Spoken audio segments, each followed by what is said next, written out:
Hello there, welcome back to my channel. My name is Kat and I have a dog named Perry.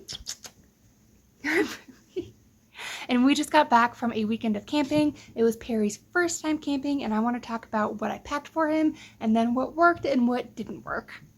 Let's get into it.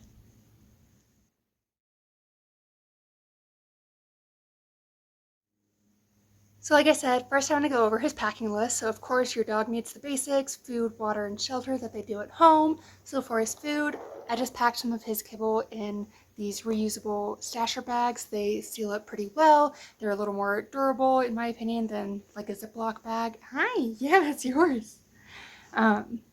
Perry's food is also very like high calorie, high protein food. When I got him, he was a rescue. He was 15 pounds underweight and he wasn't eating his full like bowls of food that I was giving him. So I switched him onto like a really calorically dense food, which he's still on. It's his food now. But that's really nice because that means that his food doesn't take up as much space as some other kinds of food might. But I did pack him an extra serving of food just in case we were out there for longer or if he was really hungry or whatever. So his food went in here, and then his water actually went in this little collapsible bowl, and I just brought one of his little metal bowls that he uses at home for his kibble. I only own one of these at the moment, so and we were car camping, so I didn't really need to save the space or whatever, but I do want to get another one of these for the future, especially if we start going backpacking. For water, we did have to pack our own water to this campsite, so I literally just had 3 gallons in the back of my car, so that was easy enough. And then for shelter, he stayed in the tent with me. I was staying in a 2-person tent, and his bed that I brought was just his bed, one of his beds. He's spoiled and has 3 in the house. So I brought one of his from home, and I brought this particular one, the one that stays in his crate. Has some like peanut butter residue on it from when I give him like a peanut butter stuffed Kong when we leave. So that's one thing that I was very mindful of when I was packing all his stuff, was trying not to bring anything that had scents on it. So I brought this bed because it didn't have peanut butter left over on it.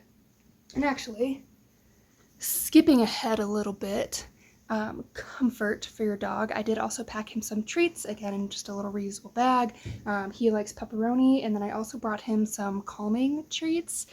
He does not like thunderstorms at all, and I knew there was a chance of rain this weekend, and it did rain, and there were thunderstorms. Luckily it wasn't that bad, and when the thunderstorm was happening we were actually sitting inside a cabin playing games. We went with some really good family friends. It's their piece of property that they have, so they have a cabin built on it.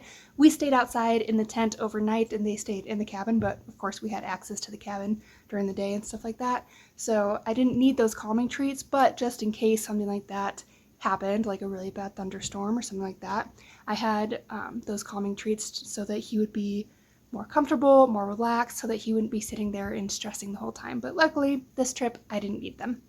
Other comfort thing that I brought him was a toy. And I picked this particular one, even though it's not his favorite, because of the scent issue that I mentioned before.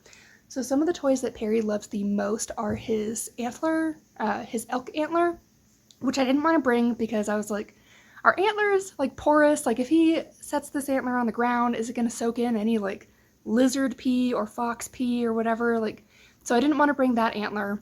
And then the other toy that he really likes that he has is his Kong. But again, the Kong has had peanut butter stuffed into it a lot in the past, so I didn't really want to bring that either because I didn't want anything with scents on it. So this one was neither porous nor scented. Oh, one of his other favorite toys is a plastic bone that is scented like beef. So I didn't want to bring that either. So this was a nice middle ground. Yes, you want your toy? Was a nice middle ground because it was not porous and it was not scented. Clearly he still likes it, and it's still good for fetch. So I brought those comfort items for him. Jumping back to the bed, sorry, overnight, I brought these little chipper sit pads. This one is mine, and then this one is my boyfriend's. Unfortunately, my boyfriend could not come on this trip, but I asked if I could borrow his chipper pad and bring that anyway, and he said yes. So these are meant for, you know, when you're taking a break, there's your little butt pad for sitting on, but these are made out of recycled foam that is used for sleeping pads. These particular ones are made by Nemo. Thermarest and some other companies make very similar products. But because these are made of that same foam, they do have an R value measurement associated with them. So these have an R value of 2. So I just put these out next to each other under his bed to give him some insulation from the ground.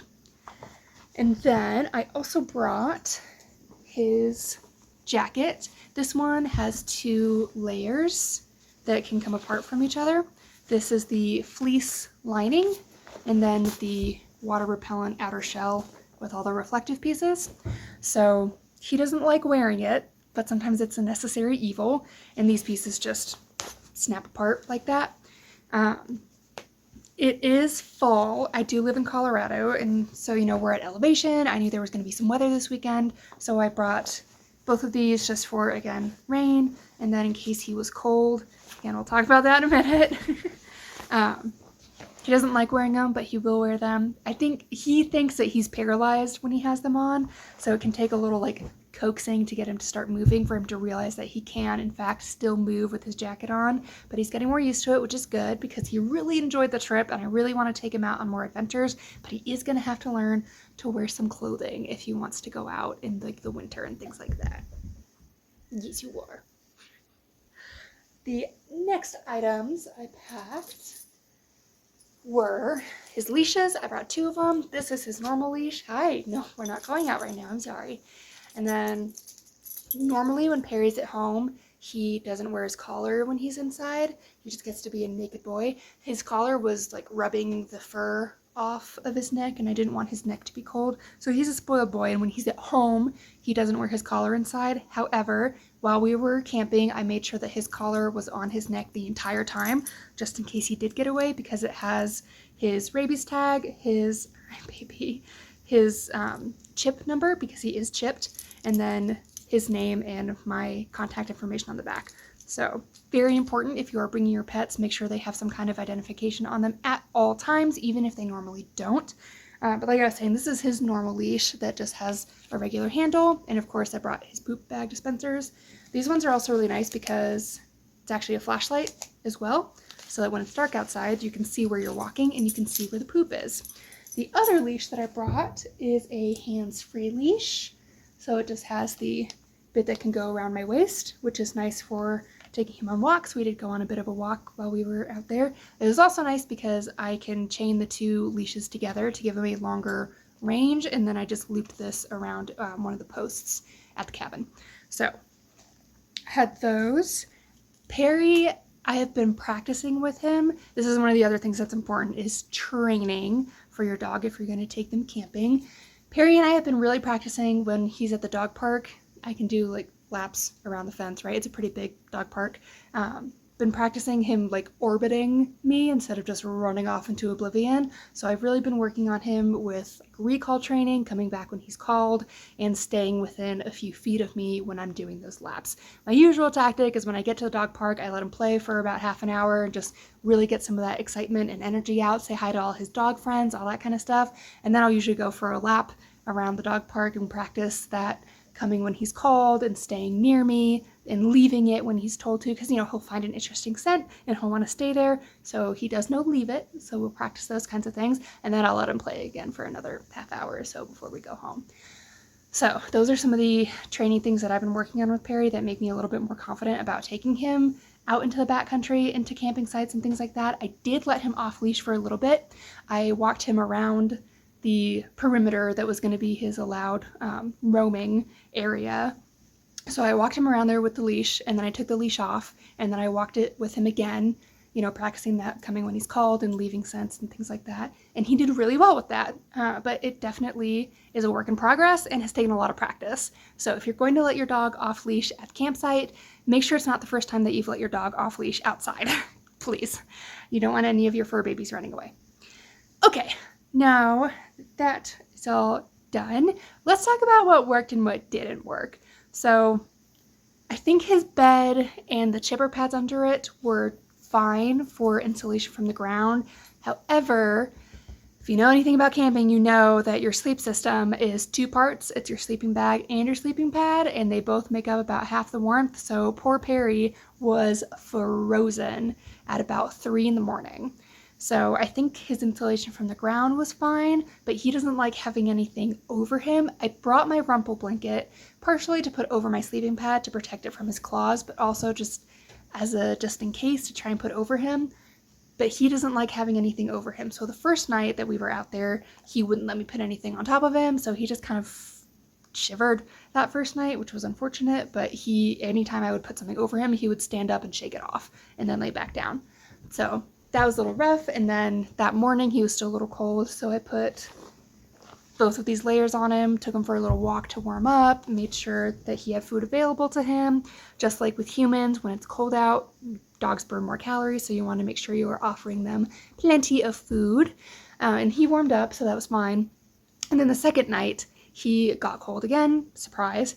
And the second night, I think he was a little bit more open to having things put on top of him, because what I ended up doing was opening up my sleeping bag, convincing him to curl up to me like a little spoon, and then pulling as much of my sleeping bag over him as I could, and then pulling that camp blanket over both of us, because my sleeping bag is only meant for one person. So I did that, and he warmed back up, he stopped shivering, and he actually fell back asleep. He started twitching in his little dreams. So that worked out okay. He fell back asleep when that happened. I did not, so I didn't get the best night of sleep that second night, or the first night, to be honest, because I was just worried about him. So I definitely need to find something. Oh, and the second night, I also had him go to bed with the fleece layer on. I don't think it helped very much. I think moving forward, especially getting further into fall and winter, he'll need a better jacket for his pajamas, because this fleece is just not very thick, so I don't think it helped enough. I think it helped some. I just don't think it did enough. It also doesn't have any loft to it, and again, it's not very thick, so I think if it were either thicker or if it was some kind of like insulated piece of gear for him, then he would have done better. So I want to get him a jacket because I don't know if I will be able to convince him to sleep inside of a sleeping bag. There are dog sleeping bags. In fact, I'm interested in getting one. But again, I don't know if I could actually get him to use it properly. And if he's not using it, then it doesn't really do him any good. So I think my first approach is going to be an insulated jacket for him. And that's kind of specific to him because he doesn't like being under any kind of covers. But again, they do sell dog sleeping bags that I might do both. We'll see what happens. But making sure that he has a better sleep system. I was actually a little surprised that he got cold because he is a Great Pyrenees mix. This dog has run around joyfully in the snow on a day when it was 0 degrees Fahrenheit outside. So I was a little bit surprised that he got as cold as he did when it was only in like the high 40s, only in the high 40s. That's still quite cold, don't get me wrong. But I was a little bit surprised that it affected him so much because he seemed to be pretty immune to the cold in the past. But of course, it's different when you're resting and it's dark outside and you don't have activity going for you. So that didn't work as well this time. So that's my lesson learned moving forward, is just to make sure that he has something to insulate him from the air in the tent, not just from the ground, because I think his ground insulation was just fine. Okay, that sums up my experience with camping with my dog for the first time. He really loved sniffing everything he could. I've gone camping at this place before, and when I came back, he like power sniffed my boots. He was so interested. So I was really happy that I got to bring him to this campsite so he could sniff all of those smells for himself. Aside from the little bit of thunder we had, he really seemed to enjoy it. And of course, aside from getting cold as well, he really enjoyed it. He loved just laying out in the sun and being a dog, sniffing things, all of that, playing fetch a little bit. It was a really great time, so I definitely want to bring him on some more adventures in the future. I just need to take these lessons learned and be a little bit better prepared for the nights. Let me know down below any of the gear that you have for your furry adventure friends. Let me know how your pets do camping. If you haven't already, please hit that subscribe button, and if you could hit the like button too, that really helps me out. Thank you so much for watching. I will see you next time.